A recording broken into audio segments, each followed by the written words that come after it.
Today, it's called Guzelyurt, which means beautiful land. Beautiful land. It's indeed beautiful. The main source of income here is agriculture. You can become an imam. They're appointed, they get a kind of an exam as far as I know, and they are appointed to different kinds of mosques in the country.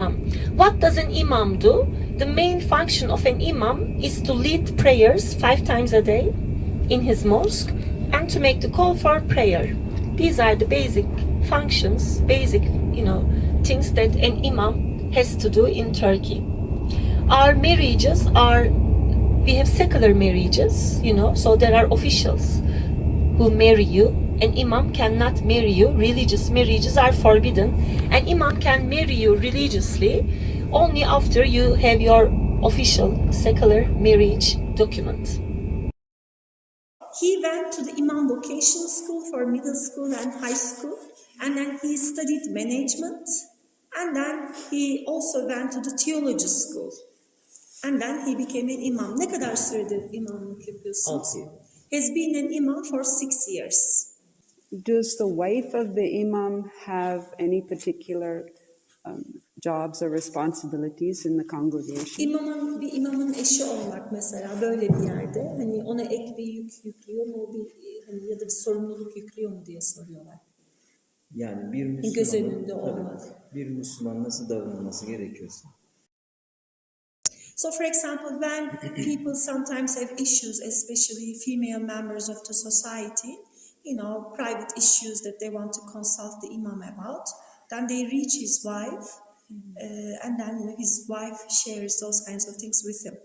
Mesela sözleşmeli, kadrolu, tarzı şeyler var. O bir Bunları süre geçtikten doldurmanız sonra- lazım Tabii. imam olarak. Sonra kademe olabiliyor. So when you're appointed as an imam, there is a certain period of time that you need to serve. And then after he serves that period, he finishes that period, since he studied management at university, he also wanted to further his education in theology as well, and he wants to work at the Department of Religious Affairs in different levels. That's what he wants in the future. Yetmez. Sadece taarruz yani kendini savunmayı söyler.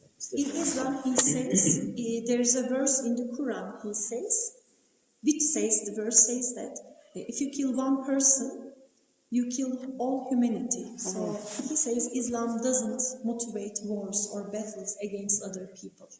But sometimes people find justifications for those kinds of things if they are looking for that. And they are using the Holy Book for that.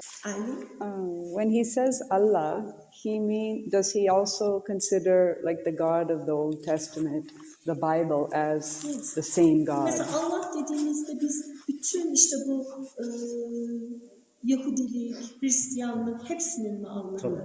Yes. When we say Allah, he says he's the Allah, he's the God of the Old Testament, New Testament.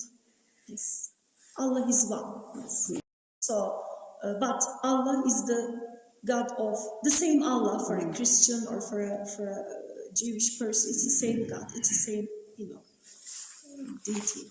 I just wondered when he says the call to prayer, is that the same as the prayer after he calls? Does he come down and do the bowing and says a prayer, or Mesela is siz that ezan okuduktan sonra gelip tabii dua kılıyorsunuz değil mi? Namaz kılıyorsunuz. Evet. Yes. After he finishes the call for prayer, he's the one who leads the prayer. So what happens is he makes the call for prayer and the congregation begins to come. yes? After they gather, he waits for some certain time. He leads the prayer, so he prays with them. Allahu Ekber. Allahu Akbar. Allah en büyüktür. Allahu Ekber, Allah is the greatest. Eşhedü en la ilahe illallah. Şehadet ederim ki Allah'tan başka ilah yoktur. Bir. Allah is the one and only God. Eşhedü enne Muhammeden Resulullah. Muhammed, yani şehadet ederim ki Muhammed Allah'ın peygamberi. I believe that Prophet Muhammad is his messenger, is his prophet. Hayyâne sele namaza, hayyâne fele kurtuluşa. And come here to prayers, come to the salvation. That's the rest of the call for prayer. Sonra Allahu Ekber, Allah en büyüktür. La ilahe illallah, Allah'tan başka. And then they say Allah is the greatest, Allah is the one, and there is no God other than Allah. So this is all. Peki mesela sabah namazlarında o ilginç oluyor. Es-salatu hayrun minel-nevm. Uyku namazdan daha hayırlı. So during the early morning call for prayers, they also add one more line. They say praying is better than sleeping. They try to encourage people to come to the mosques, but I think they fail because ama sabah da olmuyor diyorsunuz değil mi? But there is often no congregation in the early morning prayer. Do you want him to recite a verse from the Quran? Please. أعوذ بالله من الشيطان الرجيم بسم الله الرحمن الرحيم الحمد لله رب العالمين الرحمن الرحيم مالك يوم الدين إياك نعبد وإياك نستعين اهدنا الصراط المستقيم صراط الذين أنعمت عليهم غير المغضوب عليهم ولا الضالين